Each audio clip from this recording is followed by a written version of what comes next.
What's poppin', beautiful people? Welcome into our weekly recap and review of Love and Hip Hop Miami. We are doing this review a little bit differently, so you should be in the premiere chat. It is not a live stream. We will be back live again next week.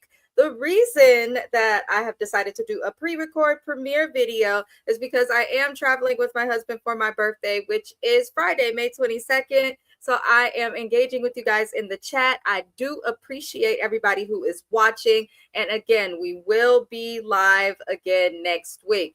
In the meantime, you guys, as always, I encourage you guys to tap in to the links in the description of this video. There are links to other great creators and co-hosts. James from the Watch Your Mouth Reviews channel is a co-host that does this show normally with me. However, he just moved from Arizona to North Carolina. So he is going to be away from YouTube for a little bit, but he should be back sooner than later because I know he has a bunch of new shows coming.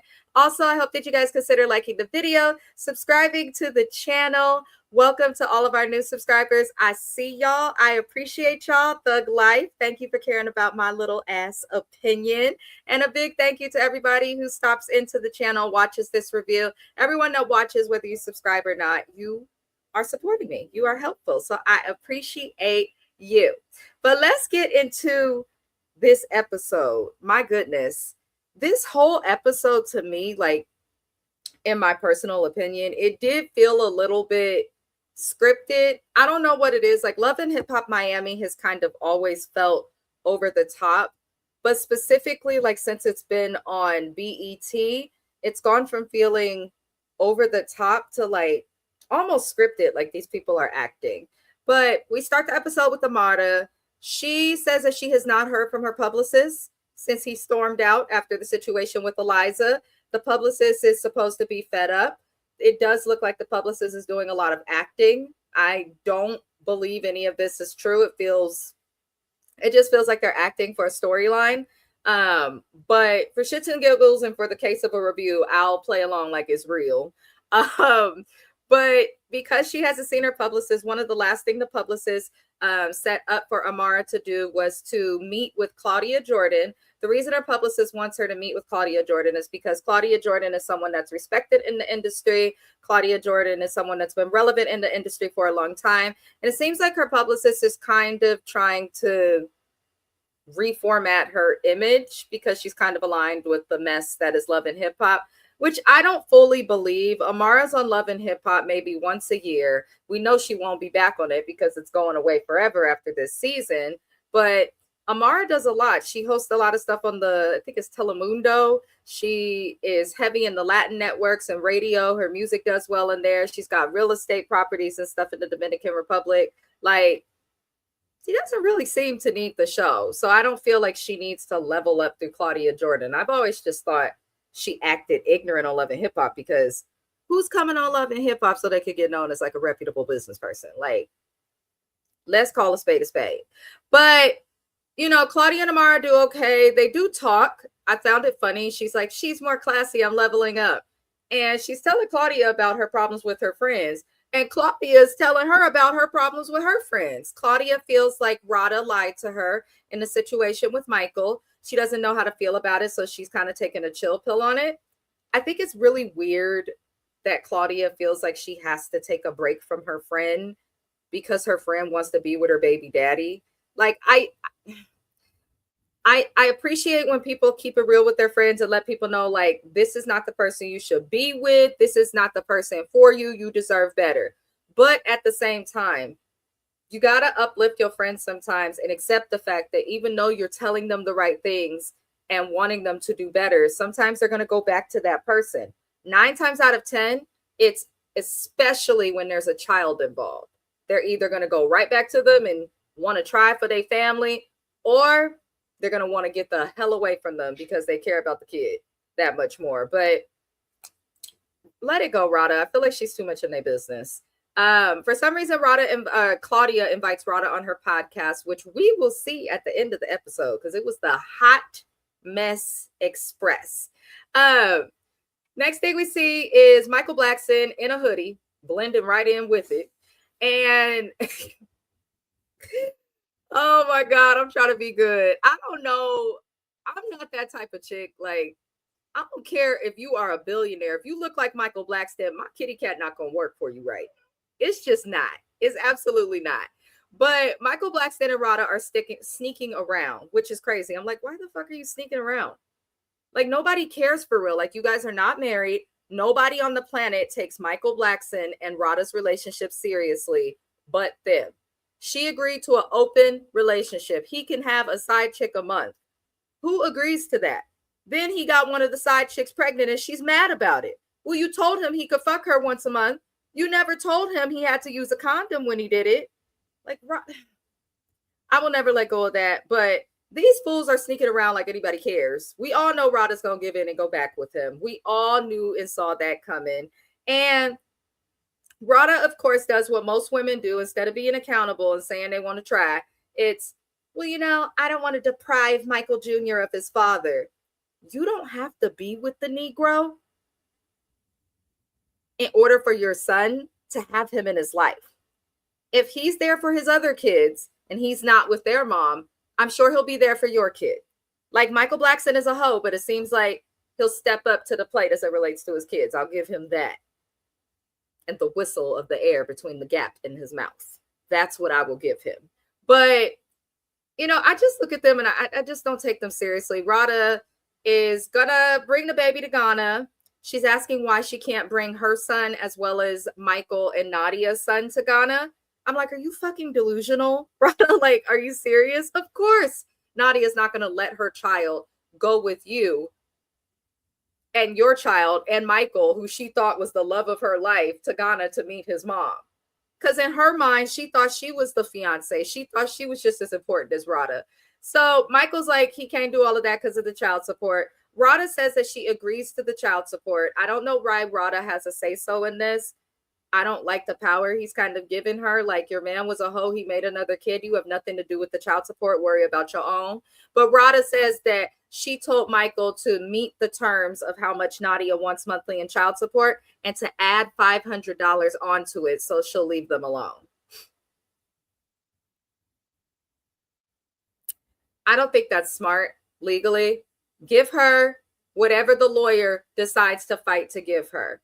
I'm not going to lie, because Nadia knew what she was doing when she get pregnant. This wasn't the normal, like, oh, they were in a relationship type of thing. This bitch was delusional, knew he did not belong to her, still chose to get pregnant. Now you doing all of this with court. Give her whatever the court says she should have. Because if you say, oh, I could afford to give more, and then she takes that more that you give her, and then years later goes and asks for an increase, then you're going to have to give her more on top of the more when you could have just given her the $500 as she said. So I don't feel like you should have gave her something extra off the top. But I don't know. The whole situation to me is ghetto.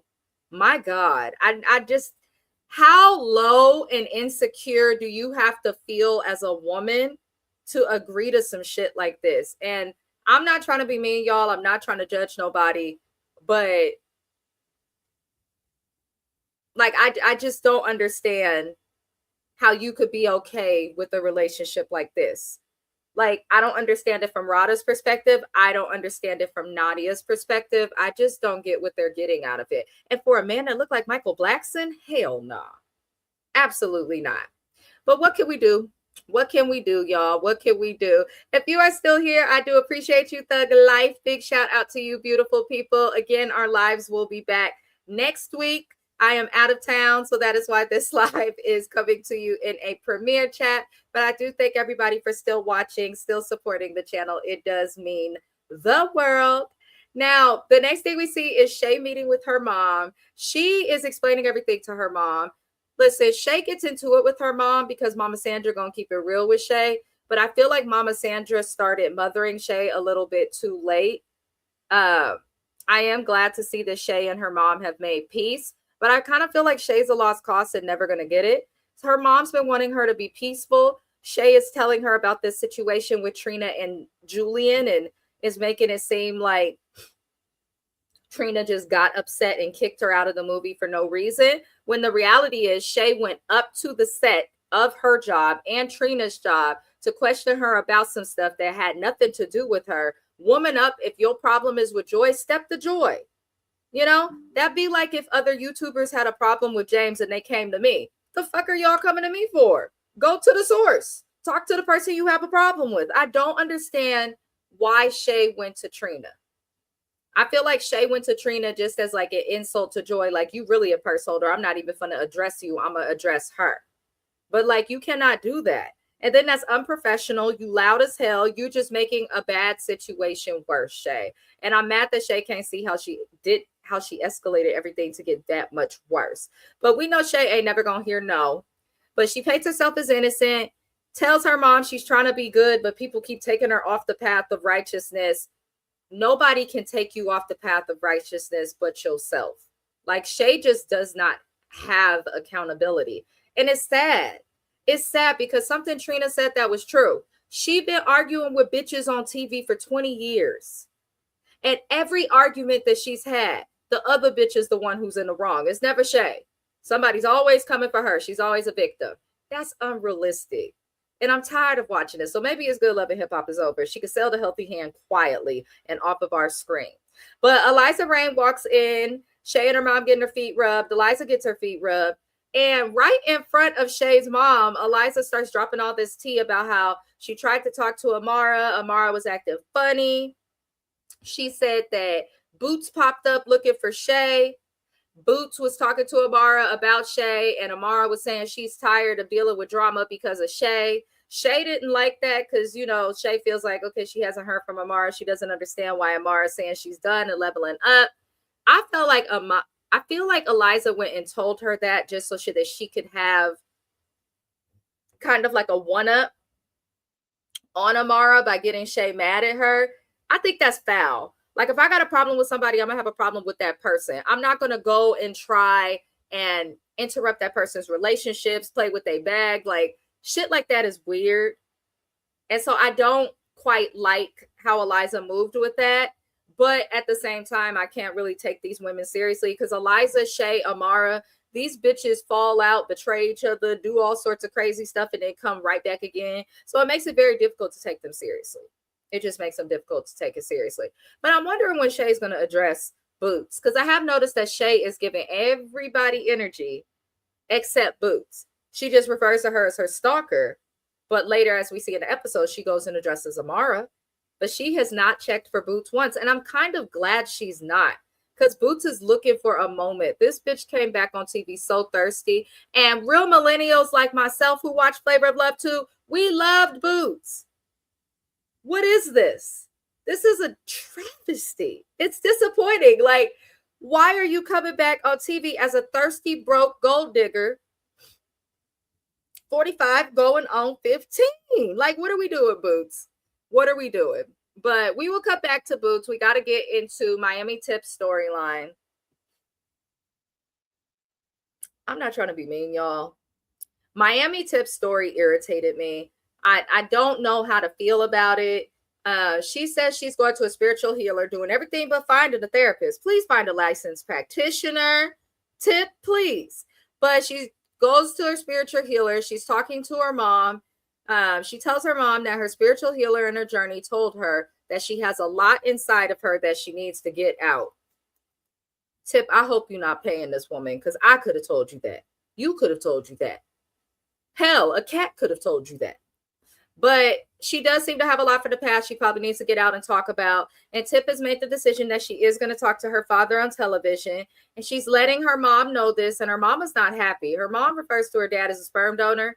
Her mom says that she was in a relationship with Tip's father. Things were good until she got pregnant. Her mother says when she got pregnant, the dad was not receptive to it or happy to it. She says the relationship got to a point of becoming abusive. He eventually ended up going to prison, and that was how Tip's mom ended up escaping from him. Sounds like Tip remembers some of that, so that probably impacted her in her childhood. But I do think it's good that she talks to her father, but realistically, this is not something that you're going to heal from in one conversation. She's really going to need to talk to him throughout the course of time, and I feel like therapy, like with an actual licensed therapist, is the safest setting to do so, not just for Tip, but for her mother who dealt with abuse, for her father who may have regret if he's genuine, and for Tip's just genuine emotional well-being and safety. Like, But you got to let people figure stuff out the way they want to figure it out. I do agree with her mom that she should go to therapy, but I also respect her mom for being willing to sit in the face of her abuser for the benefit of her daughter. I think that shows the care that Tip's mom has for her. So I am not mad at that, and I hope that it goes well. We have to go straight to hell, y'all. To the basement of hell, as my good sis Q1J TV says. Please see the link to her channel in the description of this video. We are going to the basement of hell for Gael, aka Heaven.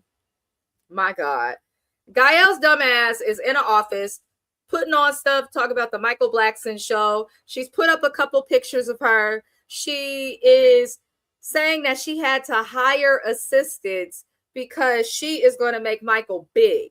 She said that Rada was thinking small. Basically, Gael said to Rada, y'all seen that meme? Think bigger, bitch. That's what Gael said. So Rada, I don't take this shit seriously, y'all.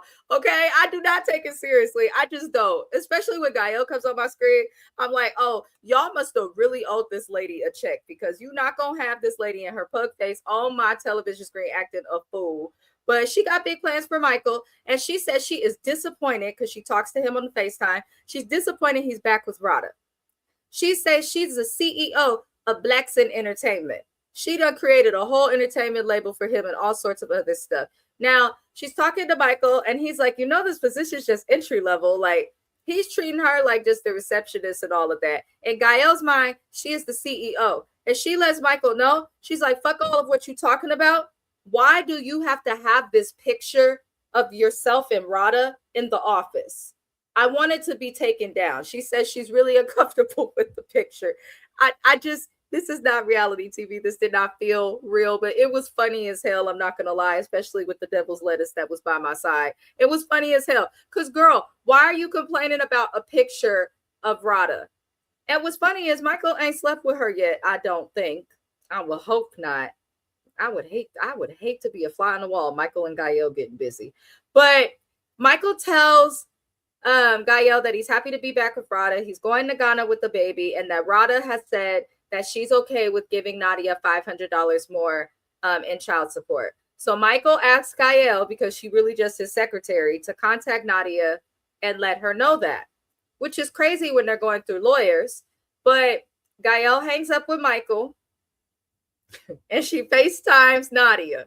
It says baby mama number 2 on the FaceTime, even though she's technically, well, no, she's baby mama number 2, because I believe Michael was married to the first one. But she calls Nadia. Nadia and her forehead give all sorts of problems. She's mad. She thinks that Gael is a bitch that's sleeping with Michael. And I'm like, Nadia, Michael does not want you. He has never wanted you. He tried to hide you in a shack off the army base of Fort Lauderdale. This man is not interested in you. You sat there and was like, I'll put you on child support. And he said, I don't give a fuck, bitch. Put me on child support. I still don't want you. So why are you getting mad and questioning if Gael is somebody he sleeps with? But Nadia hangs up on Gael. They get into it. I don't take this shit. What are we doing, BET? What are we doing? I cannot take this stuff seriously. I just cannot take this seriously. I just cannot. The BET Awards, y'all, I'm not gonna lie, I might watch them this year because Drewski's little ad got me. I do enjoy Drewski. I do enjoy his skits. And I might watch, I stopped watching the BET Awards for a few years, but I might give it another try this year. Let me know in the chat if you guys are gonna consider giving the BET Awards a try.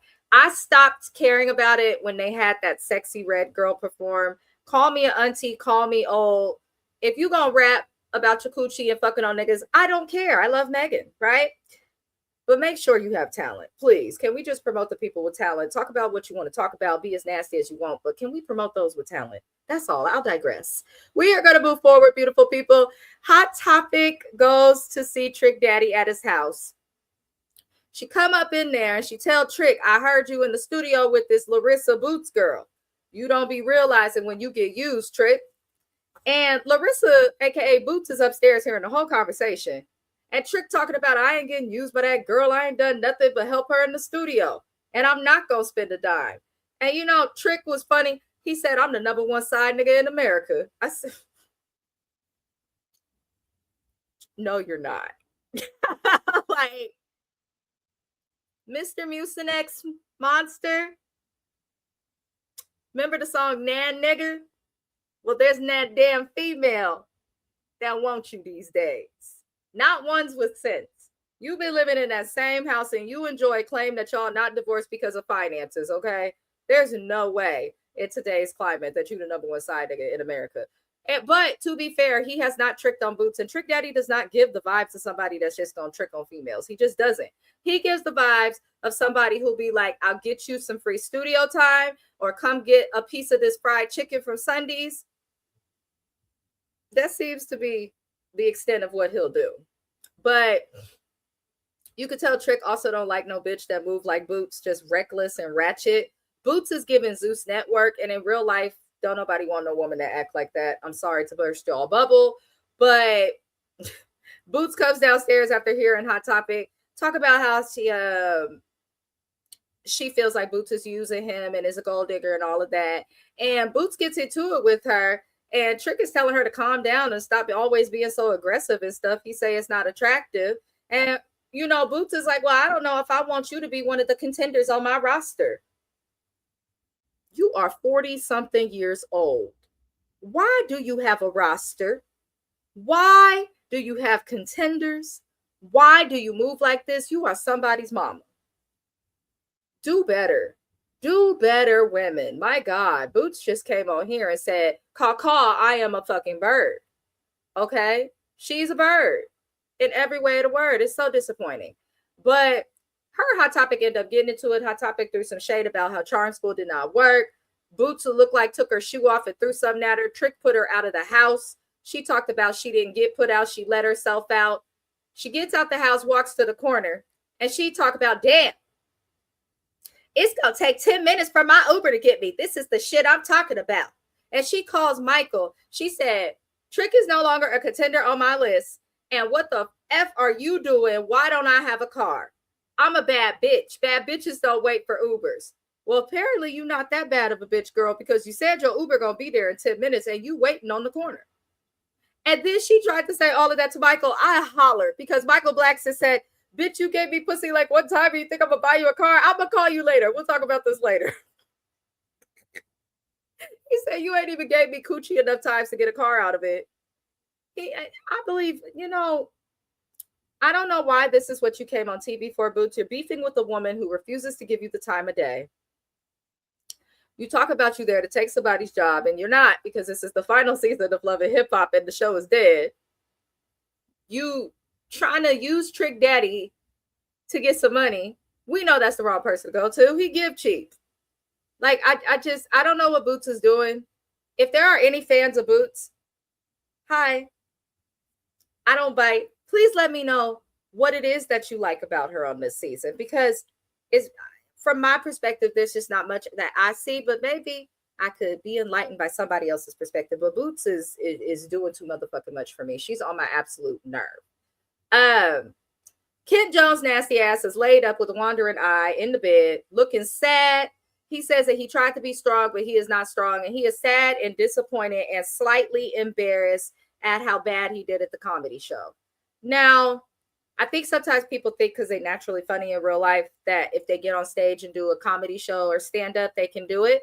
Sometimes it takes practice. Being booed could be the best thing for him. Maybe he'll clean up his act and really take it seriously. I think Ken Jones also needs to realize that the jokes he was making about the sex toys and feet, not everybody's into stuff like that. So you need to make jokes that people may be into. But he is sad that his auntie pulled him off stage and said that he wasn't very talented. Listen, I don't care for this storyline worth a damn. I'm going to talk about it because it's the right thing to do. And just because I don't care about something don't mean y'all will not care about it either. But why is he on this show? He's a weird addition to the cast. It's just been weird. The feet near the collard greens, the fetishes, the foot porn, it's strange. I don't understand it. He looks like a damn fool. He needs to change his outfit, make the music you want to make, but I don't understand what he's doing. Moving forward, Miami Tip meets with her healer and her mother, and her mom shows up. Her dad does arrive to the meeting. look like her dad doesn't, but he might look like he might still be in the rough life. But the first thing Tip asked her dad is like, why were you saying that you would only talk to me on TV? And her dad was like, I was saying that jokingly. And then I was like, oh, damn, I messed up. So I just kind of stayed away. I was like, that's a cop out. And, if you want to be around your kid, nothing in the world, even a mistake, is going to keep you away from them. But they have their talk. I don't like going over people's personal stuff like this. Her dad was somewhat accountable, but I just feel like a better setting for them to have this conversation would have been with the licensed therapist. But her dad did take some accountability for not being there. He explained himself, but he said it's not to pity him. It's just to explain why he made the mistakes he made. He explained he doesn't have his father either. Tip explained the pain that is there. But I mean, it seems like the conversation overall was pretty positive, which I was happy about. I wouldn't want to see them have beef. I never root for families to have struggle. But I really hope that moving forward in the relationship with her father, I hope that she's able to do that off camera. And I highly recommend, I don't know if she'll see this somehow, that she get therapy. But, that's all we can really say from that conversation. We then see Kent Jones meet with his auntie, and his auntie brings his baby mama. I didn't realize she has an accent. I did not realize it when we first met her early on. But Kent feels like his aunt is using the baby mama so that she could get her way and have everybody on her side. And the auntie says that they're doing an intervention on Kent. I don't understand the need for an intervention. The storyline's getting out of hand. I understand why Aunt Sophie doesn't like Kat. But at the end of the day, I think Kent is just weird. I think that with or without Kat, he's weird. I just think his aunt is not inept to the change. But Kent and his aunt get into it. Kent ends up storming off like a big ass baby dressed like a pimp leprechaun combination of some sort. We gonna move on to the next scene. I don't have time for this. Like, his auntie wants Kent to make music. The baby mama feels Kent is talented. Kent is telling these ladies, he's like, I understand what you're saying, but music don't pay the bills. Kent, you had one of the biggest hits of 2016 and 2017. Maybe the music you're making now doesn't pay the bills. Maybe get back into making the music people know you for. You took a break and you came back to the industry looking completely different and doing something completely different. You didn't rebrand because you didn't even give us a chance to get the old you for a little bit. He needs A&R.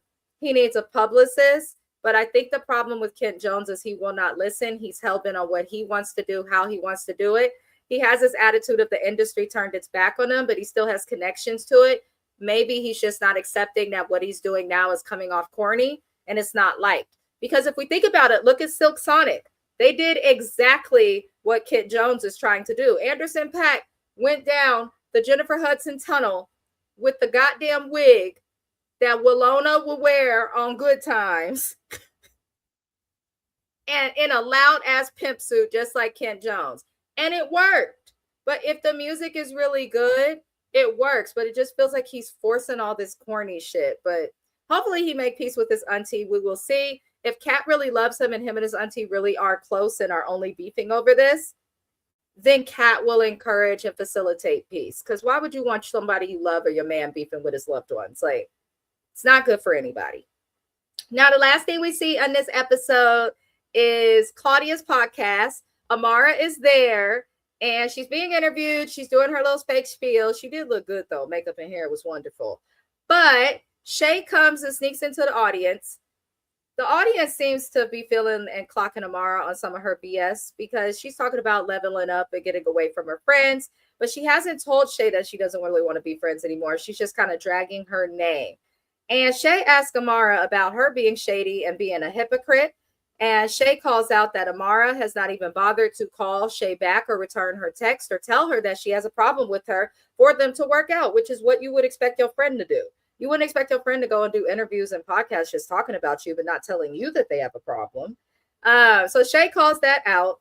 In this situation, even though the shit feels scripted, I do think Shay is right. And child, it's a mess. Shay also calls out the fact that Amara does Santeria, which we saw people accuse her of the voodoo hoodoo storyline is tired. If she does it, she does it. Maybe if you think that she is doing voodoo or hoodoo of some sort that could hurt you, stop fucking with the lady, because she might be poking a doll saying, Shay, Bucky, Shay, Bucky. Maybe she's the reason Boots keep chasing her. You know what I'm saying? Like, why? But the episode pretty much ends with things not going well and Shay alleging of Amara doing Santeria. Kind of a meh episode. I give it like maybe a 5.5, 6 out of 10. But it's all the Love and Hip Hop that we got left, beautiful people, because Love and Hip Hop Atlanta is done. Reminder that they did announce that they're going to do a farewell to the Love and Hip Hop franchise that's going to air in the fall. I will be covering that. I believe James has said that he will be joining as well. I'll also look into some other YouTubers to join. Maybe we'll make a panel out of it.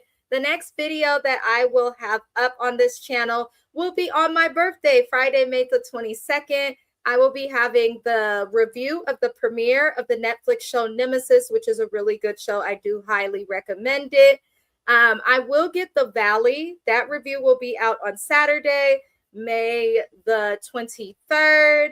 And on Sunday, we will get out a review to you guys for The Shy, which does go on Showtime and Paramount Plus. I have a lot of content. I will be back live again on Monday, I believe. It's Memorial Day. So if 90 Day Fiancé and Housewives of Rhode Island air, I will be back on Monday. If not, I'll be back live next week to go over Love and Hip Hop Miami. But I really appreciate everybody for watching this video and supporting the channel. I hope that you consider liking the video on your way out. Subscribe if you haven't already. I thank you for watching, and I will see you guys on the next review. Adios.